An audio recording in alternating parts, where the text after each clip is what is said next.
We recently did a Facebook Live video here in San Antonio about us walking through a property that a tenant had just moved out, and we didn't know the condition of it. So that kind of brought us to this question, today's topic. What are the top 5 most common items we have to repair before a new tenant moves in? One of the things you're typically going to have is new paint. So what I recommend is finding a good neutral color that will go throughout the entire property and keep to that paint. Remember what paint coat it is, because when it comes time to make some patches or you need to touch up certain walls, you can use that same paint color versus having to paint the entire wall. So paint's pretty typical. Floorboards and the walls themselves have to be touched up, usually between each tenant, but if you keep that paint color and you keep that, that color palette saved, or you just use that same color palette for all your properties, it makes it very easy just to do touch-up paint versus having to paint the entire house, which can be pretty costly over time.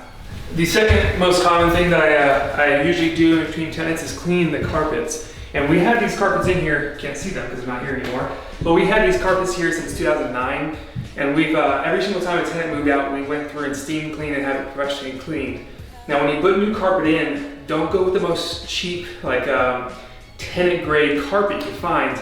Go something that's a little bit more better, has better quality, that will last 5 to 6 years. So that way when a tenant moves out, you can steam clean it and then have a new tenant move in, it's still good. When you have pets in the house, if you allow pets, you do have to take that into consideration. And what I've done to solve that problem is all the common areas where you normally have the cats or dogs, have that as a vinyl or some type of other hard flooring surface, and just leave the bedroom's carpet. So when you do have to replace the carpets, it's not as expensive as having to replace a lot of the common areas that have carpets inside. The third most common thing you have to replace when a tenant moves out is going to be your bathroom hardware. Now you could try salvaging it each time, but what I typically do is just buy a new set. It's like 20 bucks for all the hardware inside the bathroom. It includes your towel rack, your toilet paper roll, and then an actual towel, like a bath towel or hand towel, face towel for the sink. So usually I just buy a new pack. It's about 20 bucks to get the three pack, and then your shower rods. I like to include the shower rods in there as well as a clear screen. And the reason why is because if you don't, what you're going to have is some more water damage. So I like to provide that clear coat shower curtain just to help make sure that they do use it and they don't get water on the floors and damage the flooring. So that's another big thing that comes through, but it's 20 bucks, brand new hardware, and you're good for a new tenant. The fourth most common thing I have to replace when a tenant moves in or moves out and a new tenant's about to move in are the blinds. The blinds, contrary to belief, they're really cheap. These aren't custom made blinds that you get for your house that are nice real wood thick blinds. These things are really just like 5 to 10 bucks. And you can see these ones are falling apart. 5 to 10 bucks at Lowe's.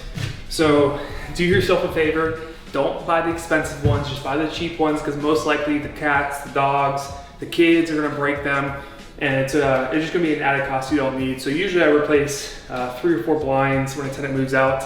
So the total is about 15 to about 20 bucks to replace those. That's the fourth most common thing I have to do. Number 5 on our list is actually miscellaneous items. And this is gonna be including a couple different things. So first off, your air freshener or your air filters, your light bulbs, and also batteries for your fire alarms. As you can see, most of our fire alarms here, fire detectors, smoke detectors, were actually taken off the building. The batteries are dead and the tenant just took them off. So even though it is the responsibility of the tenant to replace lights, to replace the filters, to replace the batteries that are in the smoke detectors, it is still important that when you move a tenant out and move a new tenant in, that you go through and give them at least a good, stable starting ground with everything functioning. Otherwise, it's just gonna be always a catch-up game. So there you have it. That's our top 5 items you need to replace or repair in between one tenant to the next.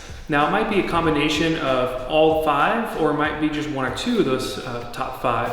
But either way it goes, make sure that you, whenever replacing type of materials, that you pick something that is durable and that will last multiple tenants. If you only pick something that will last just for that one tenant, most likely you're gonna have to replace it when that tenant moves out. So think long-term when it comes to your rental properties. Look at items that you would want in a rental property yourself, so that way tenants will be more attracted to it. That's all I really have. I'm David Caracci with Vet Realty Group, and I'll see you guys next time.